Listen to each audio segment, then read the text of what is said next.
Well, good morning, everyone.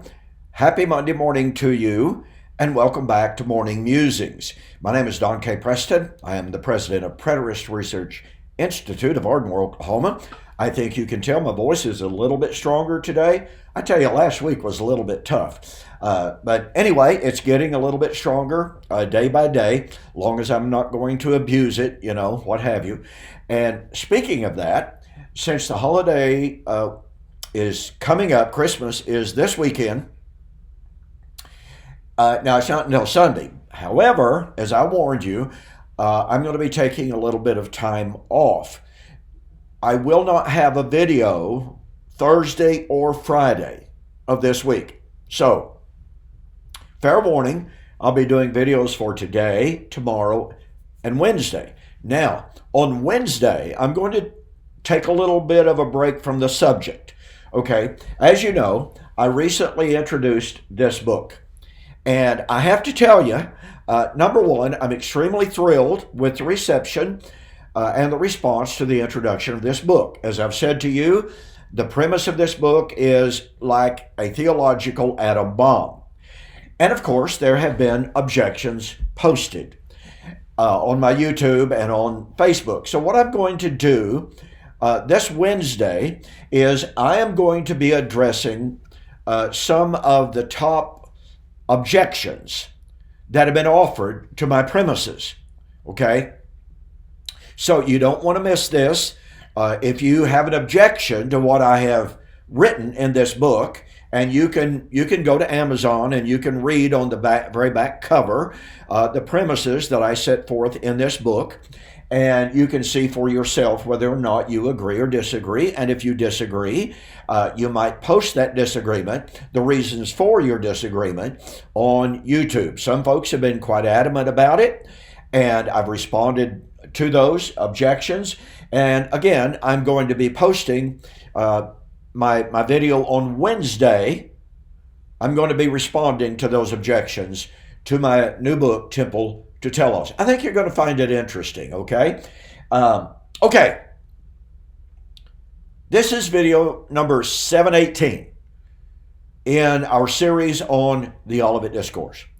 Over the last couple of months, I've been sharing with you the correlation and the conflation between Isaiah chapters 2 through 4 and Matthew chapter 25, 31 and following. Now, something that's been absolutely fascinating to me and I think revealing is the fact that poster after poster has posted comments trying to object to preterism overall, but they haven't been addressing the arguments in the videos. None of them.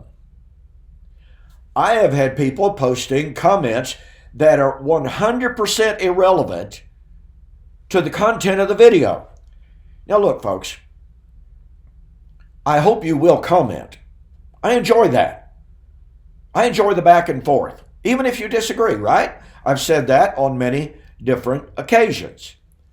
But if you're going to comment on my video, then comment on the video, on the contents of the video. Don't go off into left field, ignore the contents of the video, as virtually everyone has, and talk about those things, and again, all the while ignoring the arguments that I set forth in the video. If you think the videos themselves are irrelevant, if you think they are not probative, okay, post your reasons why.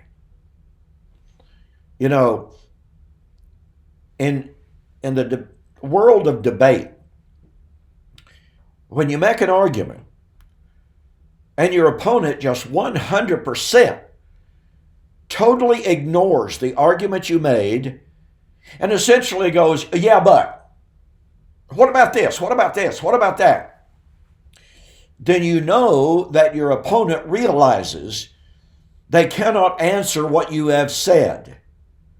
And that's what's been happening with this series on the correlation between Isaiah 2 through 4, correlating it with Matthew 25, 31 and following, correlating it with, for instance, Luke 23, 28 and following, correlating with 2 Thessalonians chapter 1, and what we've been on for the last couple of videos, the correlation with Revelation chapter 6, 9 through 17.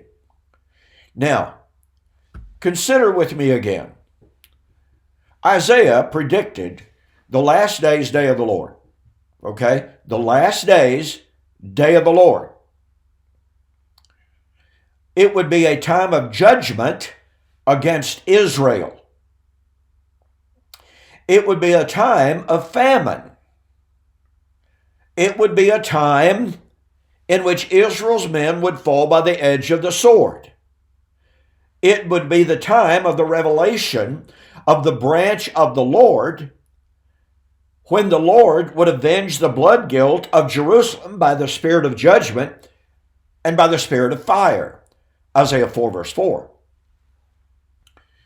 Now, all of those things are directly relevant to our discussion of the Olivet Discourse.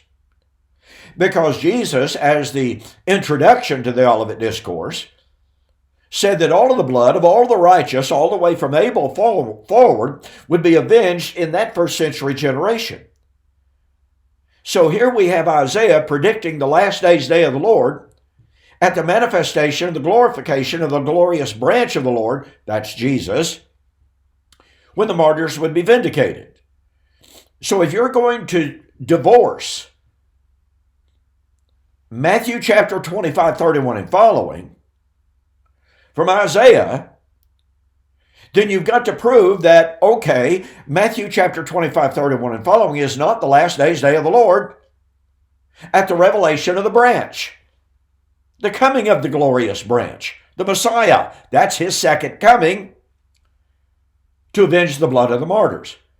And look, I know some have posted and said, well, martyr vindication is not mentioned in Matthew chapter 25. Well, that's a hermeneutical fallacy. It's what they call a negative fallacy. Just because a specific word, term, or phrase is not found in a given text does not mean the doctrine is not there. So, unless you can prove that the last days, day of the Lord of Matthew chapter 25, 31 and following is not the last days, day of the Lord of Isaiah 2 through 4, then that means that Matthew chapter 25, 31 and following is the last days, day of the Lord.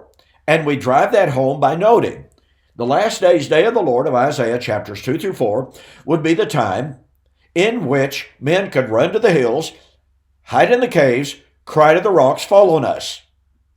And as I've shared with you, Jesus in Luke chapter 23, 28 to 31, quoted verbatim from Isaiah chapter 2, 19 and following to predict the coming judgment of Jerusalem for killing him. I don't know of any commentators that disagree with that. So we have Jesus' application of Isaiah chapter 2 through 4 to AD 70. Then we have Paul in 2 Thessalonians chapter 1, promising the Thessalonians, being persecuted for their faith, that at the revelation of Jesus Christ from heaven in flaming fire, they would be given relief from that persecution. And then he quotes verbatim from the very verses from Isaiah that Jesus applied to AD 70. And I've asked you to consider the following. No one has touched this. Literally no one. What's the hermeneutical principle for saying, yes, Jesus applied Isaiah chapter 2, 19 and following to AD 70. But in 2 Thessalonians chapter 1, even though Paul is quoting from the very verses that Jesus applied to AD 70, Paul's got a radically different coming of the Lord, last days, day of the Lord, in mind from what Jesus said and applied Isaiah. Furthermore, John in Revelation, in discussing the imminent coming of the Lord in vindication of the martyrs. The martyrs under the altar who cried out, "How long, O Lord, holy and true, do you not avenge us on those who are on the earth?" They were given white robes and told to rest for a little while until their fellow brethren and saints who should be slain as they were should be fulfilled. Well, wait a minute. Jesus said that Israel was going to fill up the measure of her sin by killing his apostles and prophets in that generation. So how do we divorce Revelation 6 from Matthew 23? And how do we divorce it from Isaiah? When John, hearing the angel, and the angel describes the great day of the Lord in response to the prayer of the martyrs as the time when Isaiah chapter 2, 19 to 21 would be fulfilled. The passage that Jesus himself had applied to AD 70. Now you're going, Preston, you've already said that. Yes. Now let's build on that. In Revelation chapter 6, what do we have? We have the promise of the great day of God's wrath in answer to the prayer of the saints and the martyrs being persecuted for their faith. So the great day of God's wrath, which we are told in Revelation 6:11, would be in a very little while. Chronon mikron is the Greek. A little while. I'm sorry, folks, 2,000 years is not, quote, a little while. Period. So, the great day of God's wrath was coming in a very little while to vindicate the martyrs. Once again, how do you divorce that from Matthew chapter 23 and Matthew chapter 24? How do you divorce it from Isaiah 2 through 4 when Isaiah 2 through 4 is the basis for it? John is quoting the angel in Revelation 6, 12 and following, pardon me, is quoting from Isaiah 2 that Jesus applied to AD 70. Now watch this. In Revelation chapter 16, we find the prediction of the coming of the judgment of Babylon. Why? Because she had persecuted the prophets. Now, let me ask you a question, folks. What city did Stephen in Acts chapter 7 identify as the city which had killed the prophets? Well, he's standing in the temple and he says to the Jews, which of the prophets have you not slain? Rhetorical question. And he meant by that, you've killed them all. In Luke chapter 11, 49 and following, Jesus said, behold, I send to you, Jerusalem, apostles, prophets, wise men and scribes. Some of them you shall crucify, scourge, and chase from city to city, that upon you may come all the righteous blood from Abel onward. And Jesus said, it's not possible that a prophet perish out of Jerusalem. Now, was Jesus being woodenly literal there? I mean, it amazes me how people try to avoid the problem. The fact is, Jesus said Jerusalem was the source and the guilty party of killing all the prophets. Jesus said Jerusalem was guilty of shedding all the blood of all the righteous. How do we divorce that from Revelation 16? And by the way, literal Babylon in Iraq never killed an Old Testament prophet. Rome never killed an Old Testament prophet. The Roman Catholic Church never killed an Old Testament prophet. So in Revelation chapter 16 and verse 16, when the angel says, righteous and true are your judgments, O Lord, because they, that's Babylon, have slain your prophets. There is no qualification here identifying these prophets as, quote, New Covenant prophets.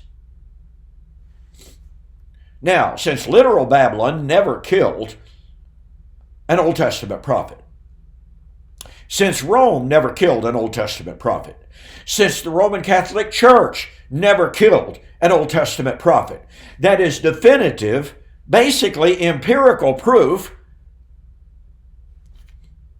that none of those entities are Babylon. And when we are told that the great city Babylon is all cities but no city, That is utterly ridiculous.